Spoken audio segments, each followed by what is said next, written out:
Hello friends, ಎಲ್ಲರೂ ಹೇಗಿದ್ದೀರಾ? ಚೆನ್ನಾಗಿದ್ದೀರಾ? ನೀವು ಎಲ್ಲಿಂದ ನೋಡ್ತೀರಾ ಈ ವಿಡಿಯೋ? ಪ್ಲೀಸ್ ಕಾಮೆಂಟ್ ಬಾಕ್ಸ್ದಲ್ಲಿ ಕಾಮೆಂಟ್ ಮಾಡಿ, ನನಗೆ ಗೊತ್ತಾಗಬೇಕಲ್ವಾ ಎಲ್ಲಿಂದ ನೋಡ್ತೀರಾ ಅಂತ. ನಾನು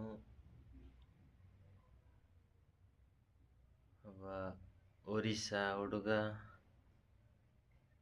ನಾನು ಕನ್ನಡ ಭಾಷೆ ಕಲಿಬೇಕು ಅಂತ ತುಂಬ ದಿನದಿಂದ ಟ್ರೈ ಮಾಡ್ತಾ ಇದ್ದೀನಿ. ಎಲ್ಲ ಕನ್ನಡಿಗರ ಸಪೋರ್ಟ್ ನನಗೆ ಬೇಕು.